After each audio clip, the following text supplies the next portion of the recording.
Hey everyone, Lonnie here with Borderline. Today we're going to do an instructional video on two of our machines, the PR Sting curbing machine and the Borderline sod cutter. We're going to go through operation and maintenance, and we're also going to go through a few things that really set these machines apart from other manufacturers. There's really no better place to go through a video like this than in our manufacturing facility here in Bismarck, North Dakota, where everything is completely assembled and put together from start to finish by our guys here. We really appreciate you checking out Borderline. Take a look at Borderline's USA YouTube page, where we have more than 50 instructional videos on everything curbing. Please like and share. We hope you enjoy the video. We're going to go ahead and get started. Now, Borderline only produced two machines in their history. The first one was an RE500. That's the original curb machine that Richard Eggleton back in Australia produced and had the patent on, and that's the machine that Patrick brought over here to the United States.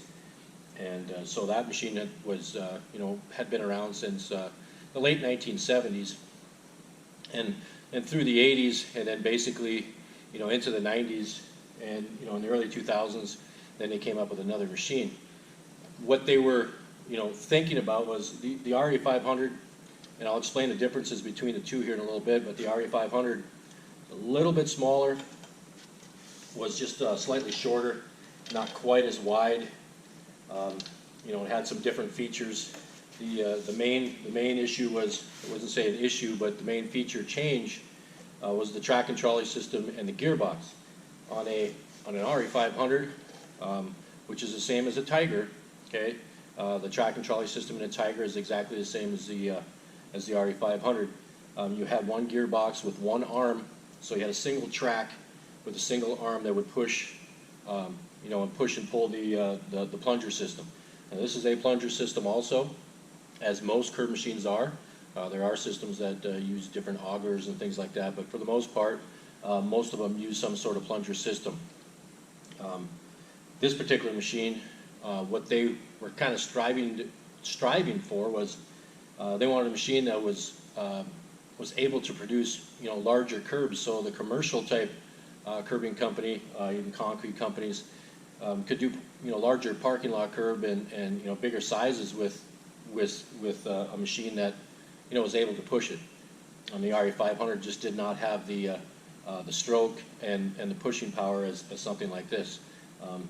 I'll go ahead and explain the track and trolley system on this in a little bit, but for the most part, what you're seeing here is a little bit longer, a little bit wider, a little bit heavier machine than the RE500, which is going to help with your compaction, be able to get more material in there, and so on. So it's slightly different. Now, if you run a machine, let's say you run a Borderline machine, and you bought it used, you're not sure which machine you have, just because maybe you didn't get trained or just don't have the experience with it. There's three basic things that you can do to kind of tell what machine you have. Now, a Borderline PR Sting is going to have a handle in the front. Okay, it was one of the things that they changed from the RE500. So when you wanted to pick it up and put your wheel on, the old ones did not have a handle on it, so it was kind of difficult to pull it up. So you have a handle in the front on a PR Sting, and RE500 you don't.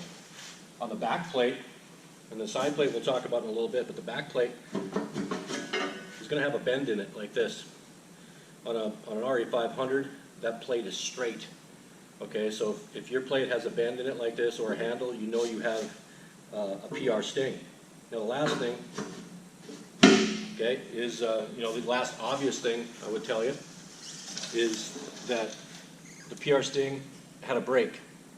Okay, so the RE500 has never had a brake on there, and so for a little bit more back pressure, a little bit more help, they added a brake to this.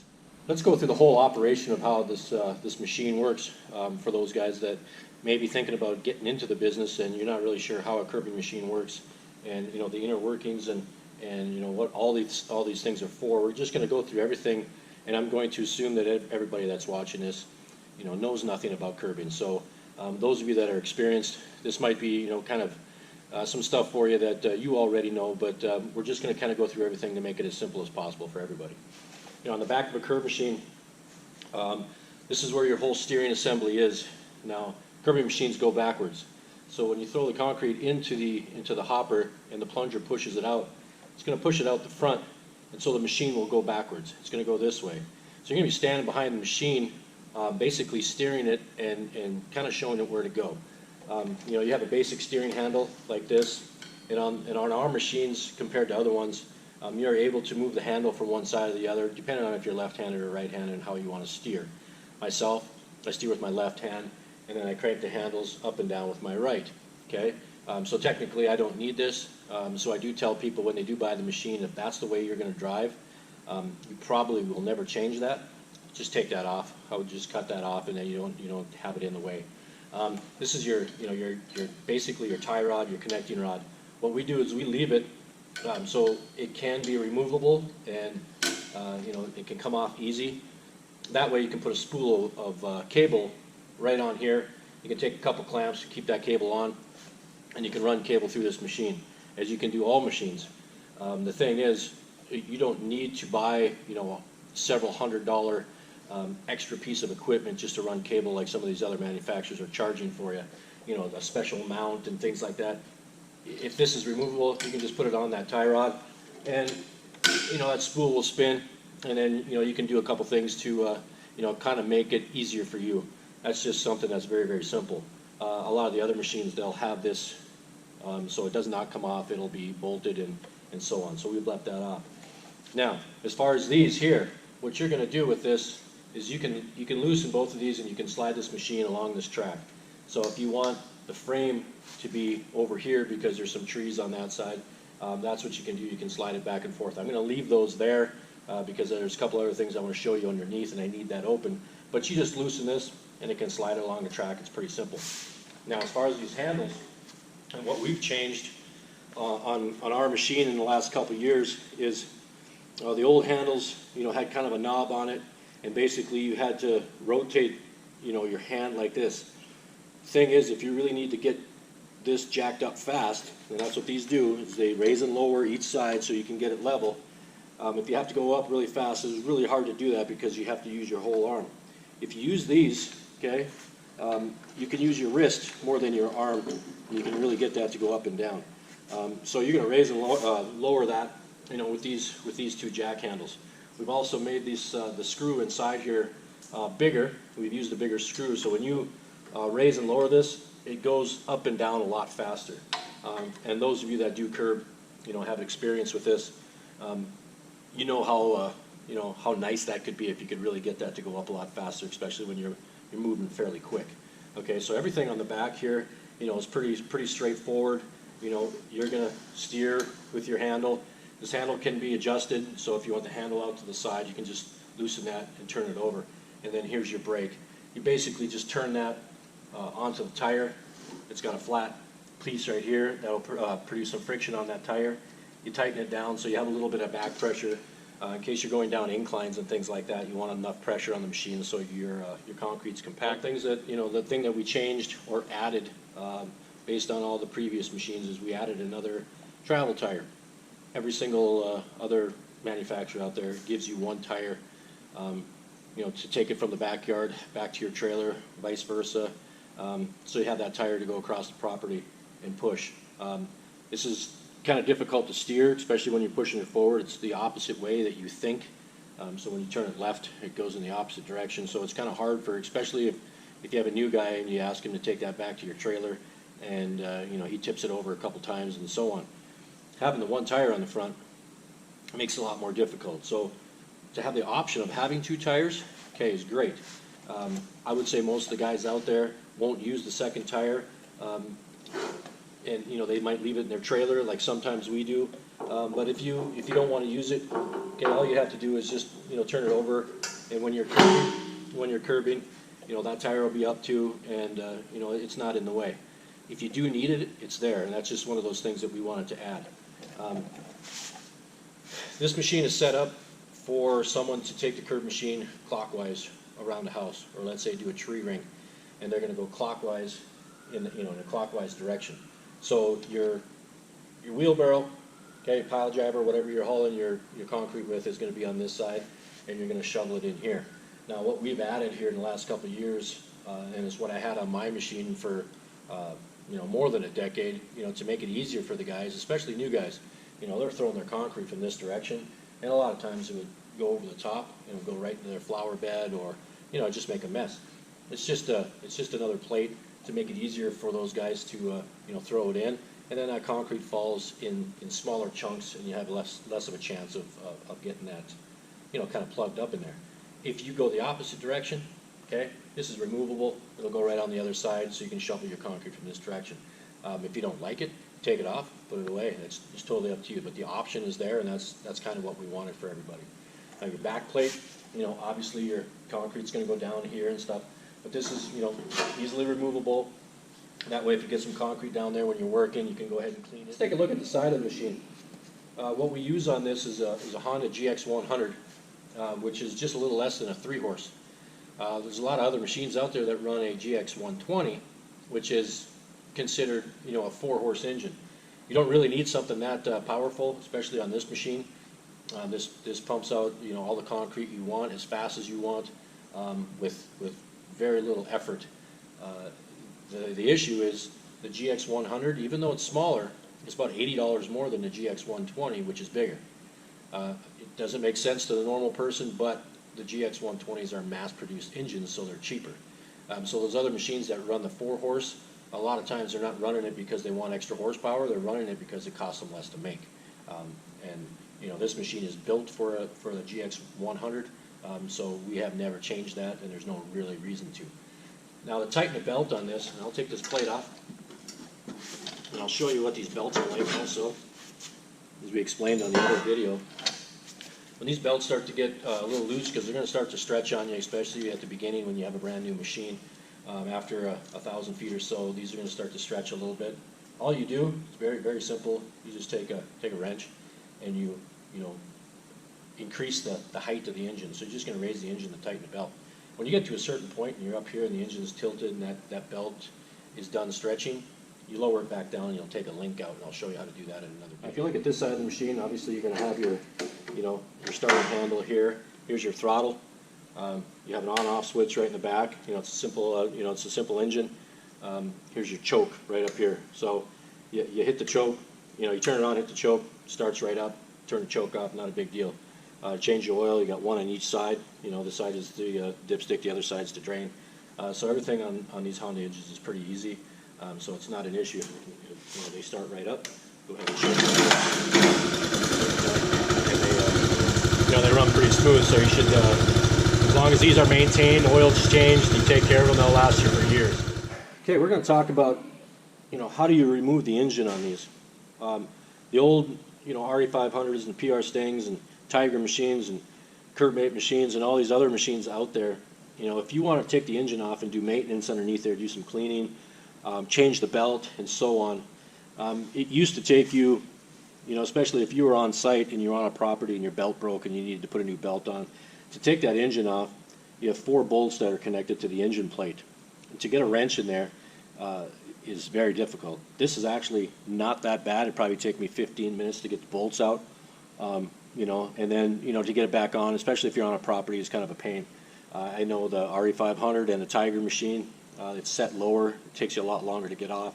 So it's really kind of an issue, especially if you're in time constraints, if the rain is coming, so on. So what we've designed on this, and this is new for 2018, this whole engine is mounted to an engine plate, but the plate itself comes off, not the engine. Okay, you'll keep the engine on the plate. So if you ever want to do maintenance, change the oil on the engine. You don't have to do it when it's on the machine. You can take the whole engine off, put it on your counter, change the oil, pop it right back on. It takes you less than a minute. So right now, what I'll do is I'll go ahead and take this engine off, and we'll pull the belt out of there. It should only take me 15-20 seconds if everything goes well. So you have a pin right here that you'll pull out. This is a little tight because it's powder coated. In the first couple times, it's going to be a little difficult to get off, so I'll pull this pin out, and that connects the whole engine. Now what I'll do is I'll just go ahead and lean the engine forward and take the belt off. Here's the belt. We'll hang that right there. The whole engine's off. Okay. Now that didn't take me very long, 15-20 seconds. Not a big deal. Now to put it back on, All you have to do is just line it up. Okay, I'll take the belt and put it on the lower pulley, tilt the engine forward, okay, put it back down, make sure it's lined up. You can go ahead and take this pin. It may take you a second or two to get everything lined up. So it's a little bit easier to take off than it is to put on. Okay, and you go ahead and push it forward. Again, it's a little tight when they're brand new. Okay, and to prevent that pin from coming out by itself, you have a pin there. Now that took me all of taking it off and putting it back on, you know, I don't know, a minute or so. That is one great thing about these new PR Stings that we've added in the last year, that for those of us that curb a lot and have to take an engine off to do maintenance or do whatever else, it is it's a really nice thing to have. What I'm going to do, and you know, I'm not sure if my head's getting cut off here as I talk, because I want to make sure that the camera is close enough to the machine that you can see it, but if my head gets cut off, I apologize. What I'm going to do is I'm going to show you what's going on underneath this when we talk about our undercarriage and the skids, and you know, some of the things that this machine has to prevent waste, to prevent slag that comes out the side of the machine, that you have to clean up after. And it's a really time-consuming process, and so if you can prevent slag or prevent a lot of slag, it's just going to save you more time on the job site. It's going to make you more efficient, make you faster, and again, in turn, make you more money. So what I'm going to do, it should only take me a little less time. I'm going to go ahead and pull this engine off and put it off to the side. I'm going to go ahead and flip up the whole machine, because we don't want to flip up the machine with the engine on there. That wouldn't be good with gas and oil and so on. So I'm going to take this off and I'm going to pull that up, and we'll see how long that takes.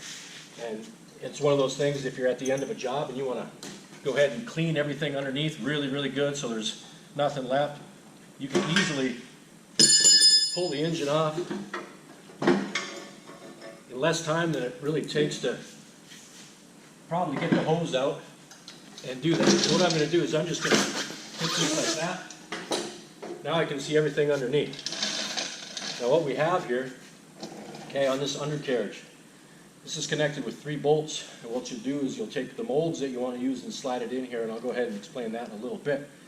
But what you have here is your plunger system. This plunger is going to go back and forth. It'll come all the way here. It's going to go all the way forward. It is a complete 6 inches, which is normally 2 inches longer than most other machines, which gets you more of a push and get more concrete out per stroke. These skids right here, and how simple they are to put on and to add to a machine, will prevent at least, I would say, 70 to 80% of your slag coming out the side of the machine. So you don't have to clean all that up after. You can run these skids just like skis on a snowmobile or a sled. You can run that skid right on the ground, it won't dig in, and it's very, very simple. Most other manufacturers, if they really wanted to, could add this to all their machines to help the customers that have their machines to reduce that and prevent it. Okay? Why they haven't, I'm not sure, because maybe they think everything is fine, and maybe they don't run the machines themselves, and there are manufacturers out there that don't actually curb. They just make the machines and sell them. For us that run machines every single day, we're always trying to figure out ways to make it easier, faster, more efficient, again, to make more money. That's the name of the game. These were put on 15, 20 years ago. These are called the Don Wallies. It was sent to Patrick Roach by a gentleman in the Midwest who came up with something like this to put on his undercarriage to prevent slag, and Patrick named it after him. It's called Don Wally system. I'm going to go ahead and put this engine back on. We'll do it real quick here. It shouldn't take too long. We'll go ahead and grab this belt. Again, you're going to have to tip the engine forward a little bit, so don't put the pin in before the belt's on. And we'll go ahead and slide that in. Make sure everything's lined up. Take the pin and put it back in. I actually had to put a little grease on this pin to get it to go here, because everything is powder coated. It is pretty tight in there. But you can see how much easier that is for those of you that are experienced to do, instead of using a wrench and taking bolts out. Now I'm going to flip this back around, and we're going to go through the track and trolley system. PR Sting. I'm going to go ahead and put the camera on the ground so you can see this. And I'm going to start the engine. Now, the PR Sting is going to have a double track and trolley, and which makes it so much better because of the stroke. You have longer arms in there than the other machines, so it's able to come back farther and go farther forward. You can see how there's an arm on each side of that gearbox. On a Tiger or an RE500, the gearbox would be set off to the side. There'd be one arm, and that's all that's pushing. So that's the major difference between a PR Sting and those other machines. Mate machines, some of the others, they're all you know, they all run on one arm. So as far as torque and pushing power to do larger curbs, you're going to be able to do that with this machine. So I'll go ahead and start this, and you'll see how that kind of works. You can see how those two arms, you know, basically, you know, are pushing forward. You have to think of it as a locomotive, and how the arms are on the outside, and it's pushing, you know, basically pushing that forward. Now you have 8 bearings in this compared to 4 in those other machines. But if everything is straight and you clean everything, you know, properly, you very rarely have to change a bearing. And to change a bearing, you know, it may take you 5-10 minutes. It's not really a big deal. I'll do a little quick demonstration of how you change molds on these machines.